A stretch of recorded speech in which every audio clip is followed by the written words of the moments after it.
Kalau kita bekerja hanya untuk menyenangkan pimpinan saja, berarti kan tujuan kita kecil.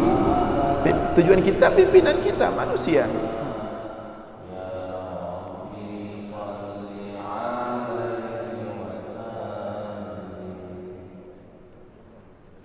Assalamualaikum warahmatullahi wabarakatuh. Alhamdulillahil wahidil ahad, al-fardis samad, alladzi lam yalid wa lam yulad wa lam yakul lahu kufuwan ahad, walladzi laysa kamithlihi syai'un wa huwa as-sami'ul basir. Allahumma salli wa sallim wa barik ala sayyidina wa maulana Muhammad alladzi da'a an-nas wa arsyadahum ila tauhid rabbil ibad. Allahumma wa ala alihi wa sahbihi ajma'in, amma ba'd. Puji beserta syukur senantiasa selalu kita persembahkan kepada Allah Subhanahu wa taala, Tuhan yang esa pada zatnya, yang esa pada setiap sifat-sifatnya, yang esa pada setiap af'alnya. Tidak ada satupun makhluk yang serupa dengannya dalam bentuk apapun. Selawat beriringkan salam juga kita sampaikan kepada baginda Rasulullah sallallahu alaihi wasallam, kepada seluruh keluarga dan sahabat-sahabatnya sekalian. Hadirin jamaah sekalian serta para pendengar dimanapun berada yang dimuliakan Allah, kembali kita dalam ulasan singkat tentang ilmu tauhid, masih bersama Al-Hikam karangan Ibnu Athaillah As-Sakandari. Pada subuh ini kita akan membacakan hikmah yang ke-27. Qala al-musannifu wasyarihu rahimahullah, man asyraqat bidayatuhu asyraqat nihayatuhu. Man asyraqat bidayatuhu asyraqat nihayatuhu. Man asyraqat bidayatuhu, barang siapa yang bersinar permulaannya atau baik atau mulia permulaannya, asyraqat nihayatuhu, niscaya akan bersinar pula pada akhirnya. Barang siapa yang bercahaya atau bersinar pada awalnya, akan bersinar pula pada akhirnya. Ya. Artinya barang siapa yang memulai sesuatu, melakukan apapun, baik itu hal kecil maupun hal besar di dunia ini, memulainya dengan kemuliaan, maka akan mengakhiri hal tersebut, baik itu kecil maupun besar, dengan hasil yang mulia atau yang bersinar pula. Nah, pada hikmah sebelumnya Ibnu Athaillah As-Sakandari, beliau mengatakan bahwa tanda keberhasilan seseorang di akhir adalah dia memulai sesuatu itu dengan kembali kepada Allah, memulai dengan bersama Allah, memulai dengan meminta pertolongan Allah, memulai dengan berdoa kepada Allah. Jadi dalam konsep yang diajarkan oleh Ibnu Athaillah As-Sakandari pada hikmah sebelumnya, kalau mau apa yang kita lakukan itu berhasil, sukses, tercapai, baik itu di dunia maupun di akhirat, maka mulailah bersama Allah, mulailah dengan menghadirkan Allah, mulailah dengan menyampaikan hal tersebut kepada Allah. Mulailah dengan meminta kepada Allah, maka hasilnya nanti akan bagus. Jadi konsepnya itu bukan kita lakukan dulu sendiri, kemudian di akhir baru kita pakai Allah, baru kita berharap kepada Allah. Tidak seperti itu konsepnya. Tapi di awal, ketika kita memulai, justru Allah dulu. Allah dulu, bersama Allah dulu, posisi kita bersama Allah dulu kita bereskan, kita betulkan, baru kita mulai melakukan sesuatu. Sehingga ketika kita melakukan sesuatu, dari awal sampai akhir kita bersama Allah. Itu konsep yang benar. Bukan konsepnya kita mulai dulu sendiri, kita usahakan dulu sendiri tanpa melibatkan Allah, nanti di akhir baru kita libatkan Allah, baru yang istilahnya tawakal kepada Allah. Itu salah konsepnya. Tidak seperti itu. Kalau itu istilahnya memulainya dengan sombong, mengandalkan diri saja, kemudian ternyata di ujung bermasalah, baru kita lapor ke Allah. Untuk apa lagi kan begitu? Jadi konsep seperti itu perlu diperbaiki. Orang sering ketika membicarakan tawakal, dia mengatakan begini, tawakal itu adalah kita usahakan dulu, kemudian di akhir baru kita serahkan kepada Allah. Itu salah ternyata konsep itu. Dari awal kita mulai, kita serahkan kepada Allah, kita kerjakan bersama Allah, kita iringkan Allah sampai akhir bersama Allah. Itu konsep yang dibangun oleh Ibnu Athaillah As-Sakandari.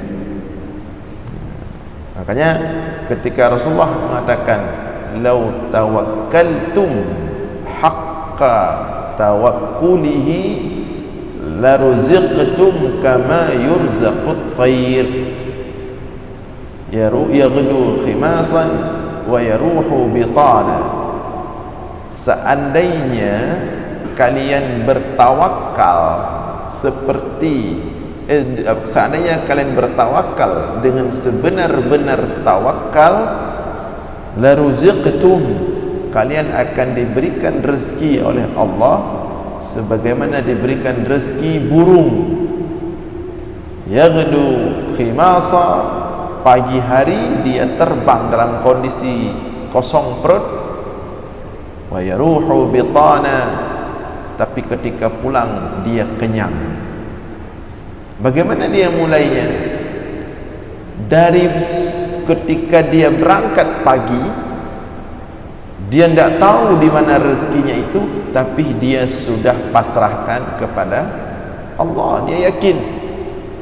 Kepada siapa dia yakin? Kepada Allah, bahwa dia akan kenyang. Maka dia berangkat. Apakah dia tahu kemana dia akan berangkat? Dia tidak tahu. Dia tidak tahu kemana dia akan berangkat, di mana rezekinya itu akan ada. Dia tidak tahu. Tapi kenapa dia tetap berangkat? Karena dia sudah duluan pasang keyakinan kepada Allah. Pokoknya saya kenyang kalau sama Allah. Maka dia berangkat. Dan yang terjadi betul-betul kenyang. Ketika pulang bitana, selalu kenyang burung itu. Itu yang benar tawakal. Dari awal dalam proses hingga akhir bersama Allah. Itu baru betul-betul asyraqat nihayatuhu, akhirnya itu akan bersinar. Karena di awal sudah bersinar. Kenapa dikatakan di awal bersinar? Karena dia melibatkan Allah. Makna asyraqat di sini asyrafat, dia memulai sesuatu dengan sangat mulia. Kenapa mulia? Karena dia memulainya dengan Allah, bersama Allah. Itulah yang kemudian kenapa disunatkan setiap memulai sesuatu yang baik, kullu amrin dzibalin la yubda'u bi bismillahirrahmanirrahim fahuwa aqta' fahuwa ajzam. Setiap perkara yang baik yang tidak dimulai dengan bismillahirrahmanirrahim, maka perkara tersebut cacat, terpotong, terputus berkah. Artinya kita ingin diajarkan, mulailah sesuatu dengan bismillah, artinya dengan Allah. Jadi jangan di ujung baru Allah, begitu masalah baru Allah. Di awal dia sombong, hanya mengandalkan diri sendiri, seolah-olah mampu dia melakukan apapun tanpa Allah. Ini yang salah sebenarnya. Jadi makna tawakal itu dari pertama dalam proses hingga akhir. Jadi sebenarnya konsep doa itu bukan di akhir, di awal.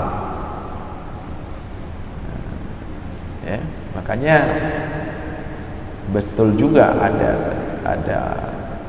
satu tempat, biasakan kalau acara-acara itu seremonialnya itu pertama baca Al-Quran, kemudian sambutan-sambutan, di akhir baru doa, penutup doa. Padahal kalau menggunakan konsep Ibnu Athaillah As-Sakandari, doa itu di awal, bukan penutup. Jadi kita terbawa dengan apa tadi, kita usaha dulu, nanti di akhir berdoa. Sehingga kita bawa dalam mengatur format acara itu, doa di penutup. Di kabih acara mandu baru doa. Yang betul bakho doa.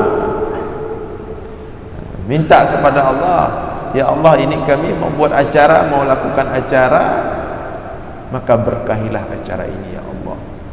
Turunkan rahmat di acara ini ya Allah. Sampaikan tujuan-tujuan kami ya Allah. Penuhi cita-cita kami pada acara ini. Kan begitu. Ya. Nah itu sebenarnya konsep yang dibangun oleh Ibnu Athaillah As-Sakandari. Jadi beliau ingin membuat tawakal kita itu berjumpa dengan ikhtiar dalam makna yang indah, dalam makna yang sempurna.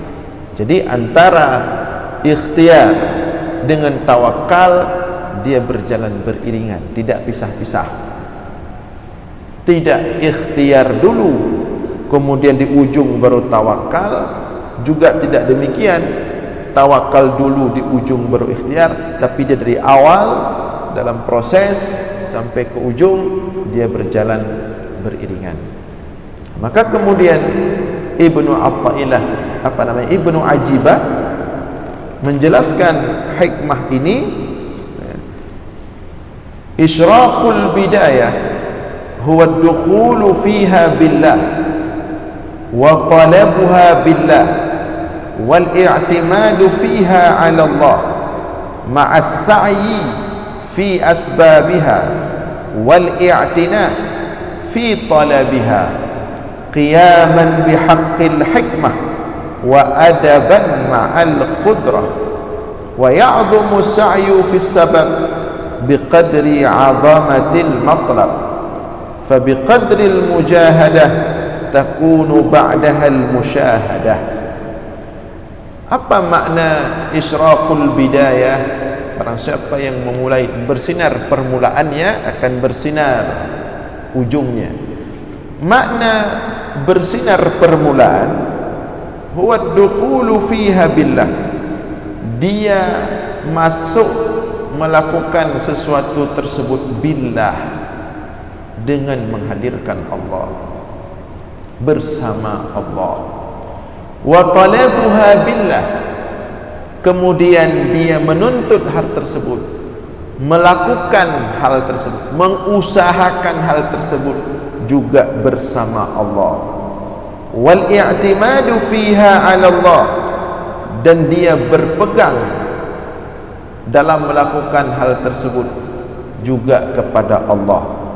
Jadi masuk mulai melakukan bersama Allah, kemudian ketika berusaha melakukan juga bersama Allah, kemudian sepanjang dia melakukan itu pegangannya hanya Allah, ma'as sa'i fi asbabiha wal i'tina fi talabiha, beriringan dengan berusaha untuk melakukan hal tersebut, ikhtiar, wal i'tina fi talabiha, dan gigih, sungguh-sungguh, atau kalau bahasa orang kerja, profesional dalam melakukan atau mengusahakan hal tersebut, qiyaman bihaqqil hikmah wa adaban ma'al qudrah, dengan berpegang pada, berpondasi pada hikmah,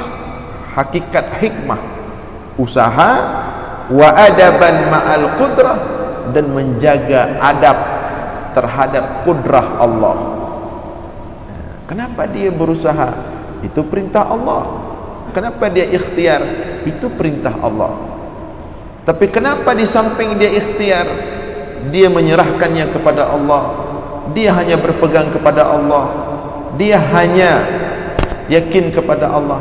Sebagai adab kudrahnya Allah, bahwa segala sesuatu yang kita lakukan, kita mulai, kita berproses, kita memetik hasil, itu semuanya hakikatnya dari Allah. Jadi dia gabungkan dua itu, dia gabungkan hikmah berikhtiar, dia gabungkan dengan kudrah Allah. Wa ya'dhumu as-sa'yu fi as-sabab biqadri 'azamatil matlab. Maka ketika dia gabungkan, apa yang akan terjadi? Wa ya'dhumu as-sa'yu, maka usahanya akan besar. Kenapa usahanya besar? Biqadri 'azamatil matlab, karena tujuannya besar. Apa tujuannya? Allah. Ya. Kalau kita bekerja hanya untuk menyenangkan pimpinan saja, berarti kan tujuan kita kecil. Tujuan kita pimpinan kita manusia, dia hanya memberikan kita sedikit, tidak dapat memberikan kita banyak manfaat. Tapi ketika tujuan kita Allah, maka tujuan kita besar, sehingga ketika tujuan kita besar, usaha kita akan besar. Maka ini konsep tasawuf ini sebenarnya konsep profesionalitas kerja. Bekerjalah untuk membangun personality diri yang kuat, yang hebat. Bukan bekerja karena pimpinan, bukan bekerja karena atasan. Kan sayang, rugi. Capek-capek kuliah, habis uang, kerja untuk pimpinan. Kita ingin lebih dari itu. Kita ingin lebih besar, kerja karena Allah. Ketika kita kerja karena Allah, apa yang akan diberikan oleh Allah itu besar, maka kita lebih semangat. Bahkan apa yang akan diberikan oleh Allah itu banyak di luar hal-hal yang kita harapkan, melebihi apa yang kita inginkan, maka kita akan lebih semangat. Jadi konsep sufi ini, sebagian orang mengatakan konsep sufi ini kan membuat orang malas-malasan. Salah. Kalau kita mau pelajari konsep sufi secara holistik, komprehensif, secara lengkap, maka kita akan mendapatkan dalam dunia sufi ini ada kekuatan besar untuk menggerakkan mobilitas manusia, khususnya orang-orang beriman dalam berbuat di muka bumi ini. Mereka berbuat bukan untuk manusia kecil. Rugi mereka kalau capek-capek berbuat hanya untuk mencari perhatian manusia. Tapi mereka berbuat untuk Allah. Besar tujuan mereka, Allah. Ya. Fabiqadril mujahadah. Jadi fabiqadri wa ya'dhamu as-sa'yu fi sabab biqadri 'azamatil matlab, dan akan besar usaha yang terjadi dalam berusaha biqadri 'azamatil matlab, sesuai dengan besarnya tujuan. Fabiqadril mujahadah takunu ba'dahal musyahadah, maka sesuai dengan usaha mujahadah, usaha melakukan sesuatu tujuannya Allah, takunu ba'dahal musyahadah, setelah itu akan datanglah musyahadah. Apa itu musyahadah? Ketika kita melakukan sesuatu karena mujahadah kepada Allah, ketika itulah Allah akan berikan musyahadah. Apa musyahadah? Akan Allah berikan kita dapat menyaksikan banyak hal di alam ini yang di luar daripada pandangan manusia. Kan Allah nampakkan kepada kita sesuatu yang di luar yang biasa nampak pada manusia. Kan Allah nampakkan alam malakut, akan Allah nampakkan keajaiban-keajaibannya yang tidak nampak dilihat oleh orang lain, karena sudah mujahadah tadi. Ketika kita sudah melakukan sesuatu itu karena Allah, Allah nampakkan, Allah berikan sesuatu yang kita tidak menduga, sesuatu yang tidak nampak dilihat oleh orang pada umumnya. Ini namanya musyahadah. Musyahadah. Allah berfirman, walladzina jahadu fina lanahdiyannahum subulana wa innallaha lama'al muhsinin. Dan orang-orang yang bermujahadah fina kepada Allah, dia tidak lagi melakukan sesuatu itu karena manusia, karena dia sudah paham melakukan sesuatu karena manusia ini kan rendah sekali, arti kecil sekali urusan kita, masa manusia. Tapi Allah katakan walladzina jahadu fina, orang yang melakukan sesuatu dengan gigih, dengan penuh semangat, dengan tekad kuat. Bahasa Allah mujahadah, tujuannya Allah, lanahdiyannahum subulana, sungguh akan kami tunjukkan kepadanya subulana, banyak jalan dari kami untuk tercapai kepada tujuannya. Bukan satu jalan, dipakai kata jamak subul, jamak sabil, banyak jalan. Jadi kalau kita melakukan sesuatu hanya mengandalkan diri kita, mungkin akan terbuka juga jalan, tapi satu itu pun susah sekali. Ketika kita melakukan sesuatu tujuan kita Allah, dibuka bukan satu jalan, lanahdiyannahum subulana, banyak jalan. Wa innallaha lama'al muhsinin, dan sesungguhnya Allah lama'al muhsinin, bersama, senantiasa bersama, ma'iyah orang-orang yang muhsinin. Siapa yang muhsinin ini? Orang-orang yang melakukan apapun di dunia ini tujuannya hanya Allah.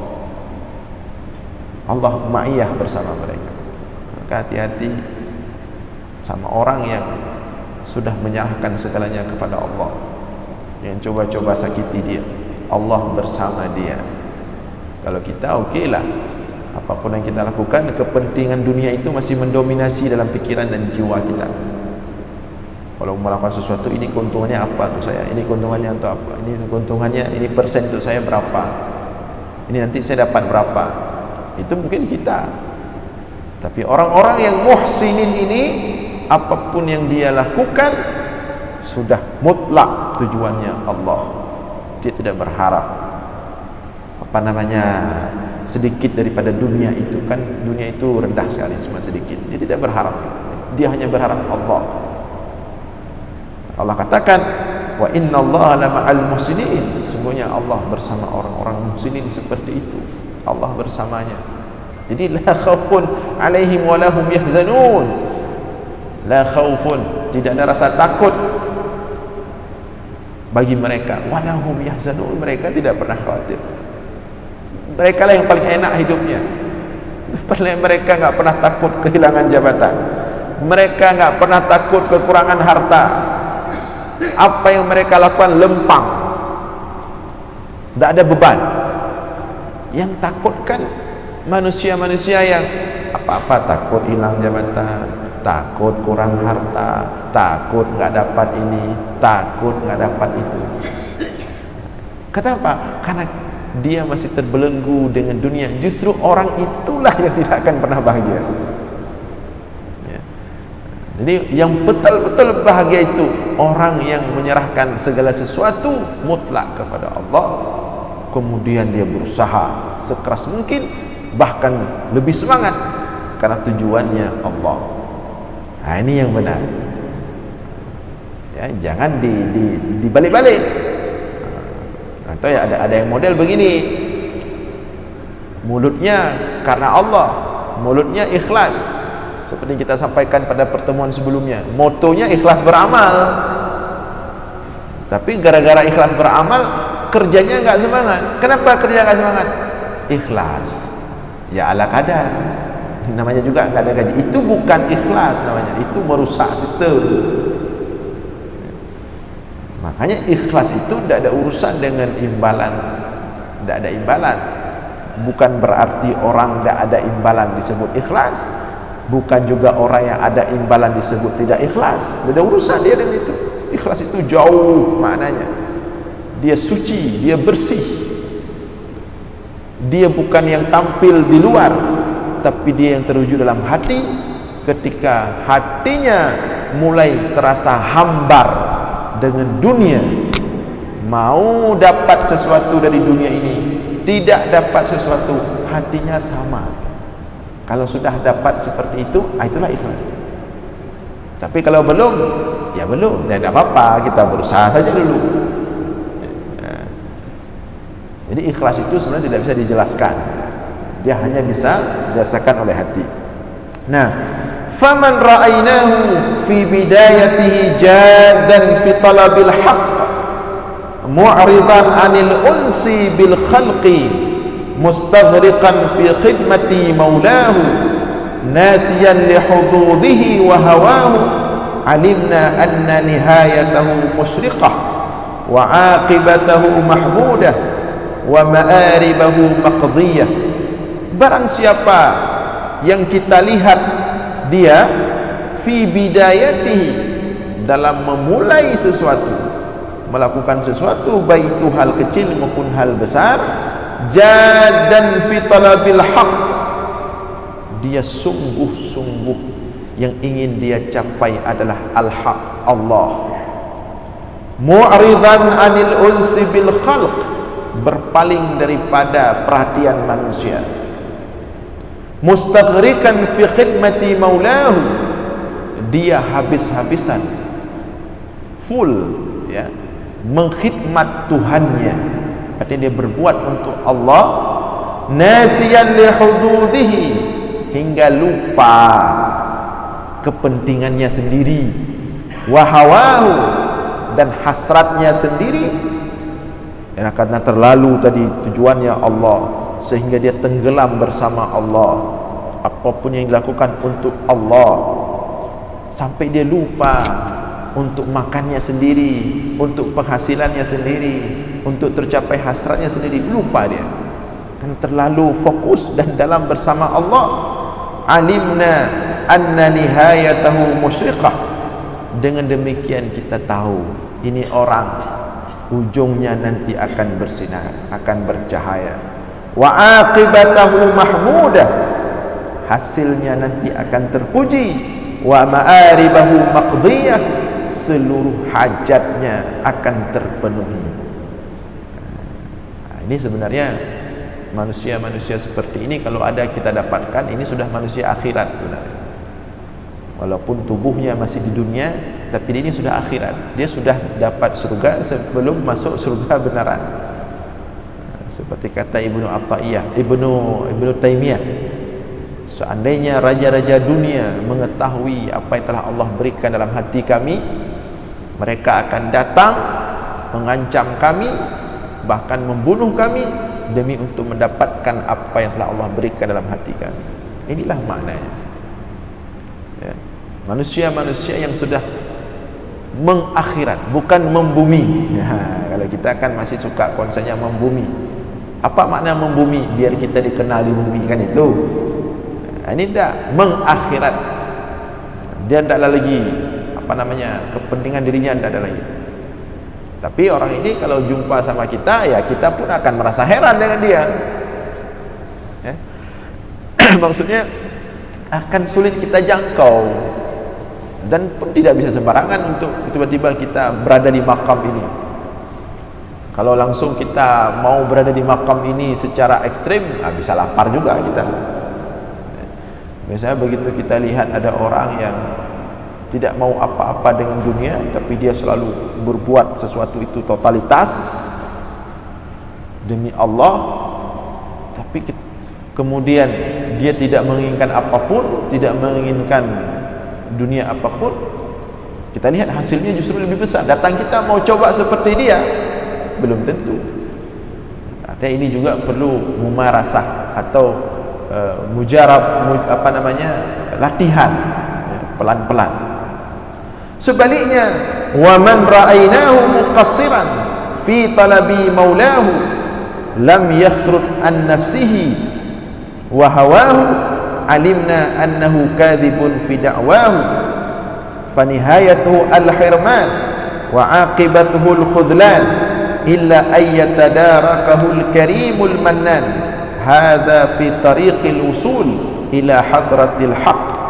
Sebaliknya, barang siapa yang kita lihat dia muqassiran fi talabi maulahu, terbatas dalam meletakkan sesuatu kepada Allah, dia lebih suka mengandalkan kehebatan dirinya, melakukan sesuatu karena ada keinginan dunia, pengen ini, pengen itu, Allahnya sedikit dimasukkan dalam hidupnya. Seperti tadi, kalau sudah di ujung saja baru dia masukkan Allah, atau penyokam karat baru perlu Allah. Sedikit bagian dari hidupnya yang dia hadirkan Allah, yang lain semuanya lam yakhrut an nafsihi, dia dalam melakukan segala sesuatu tidak pernah keluar dari kepentingan dirinya. Dalam melakukan sesuatu tetap harus ada, kalau istilah sekarang pokoknya benafi, betul Hanafi Hana. Lam yakhrut an nafsihi, tidak pernah dia berbuat murni karena Allah. Wa hawahu, tidak pernah dia keluar daripada hasrat. Pokoknya apapun yang dia lakukan, yang dia buat, selalu ada hasrat pribadinya, ada kepentingan dirinya. Maka jangan sampai kita seperti orang ini, model yang kedua ini. Setidaknya walaupun seluruh hidup kita belum mampu kita wujudkan seperti yang kita baca dalam solat itu, doa iftitah, inna salati wa nusuki wa mahyaya wa mamati lillahi rabbil alamin. Sesungguhnya salatku, ibadahku, hidupku, matiku, semuanya kuserahkan kepada Allah. Walaupun dalam faktanya belum mampu semuanya kita serahkan kepada Allah secara totalitas, tapi setidaknya jangan semua juga untuk hasrat pribadilah. Bolehlah kita manusia, memang kita butuh makan, butuh harta, tapi usahakan ada di bagian hidup kita itu hal-hal yang kita lakukan murni karena Allah. Baik mandumbut benar gaji, maksudnya baik mandumbut benar ikhlas. Usahakan di samping na but-but yang le gaji, alhamdulillah nikmat Allah, ada but-but yang memang betul-betul karena Allah, lapu but habis-habisan. Ini perlu ada dari bagian hidup kita.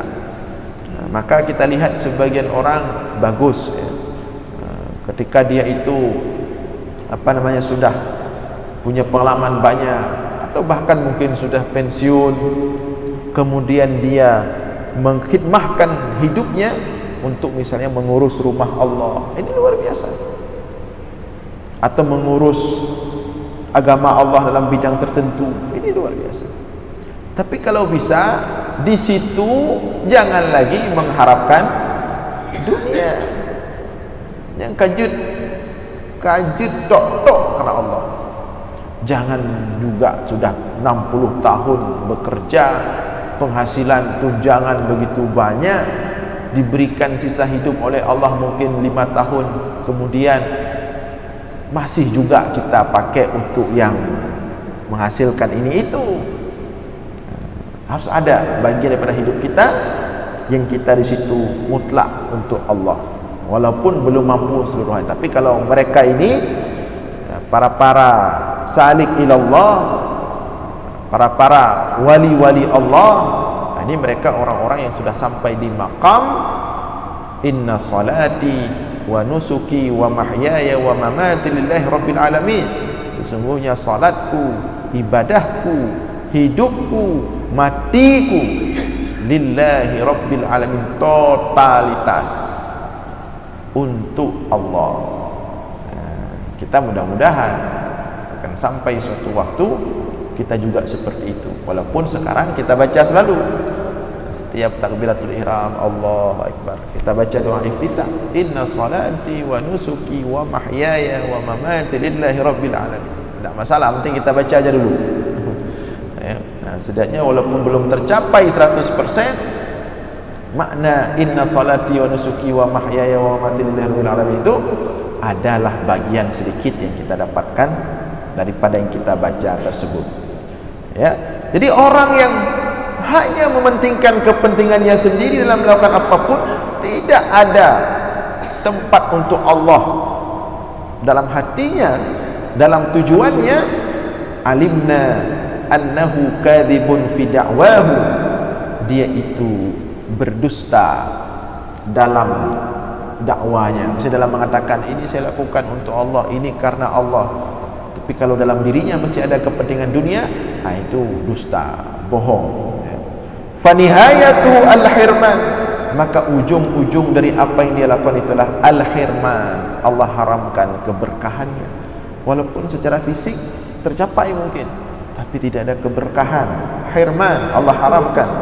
Wa aqibatuhul khudlan, dan hasilnya dia akan merugi di hari akhirat nanti.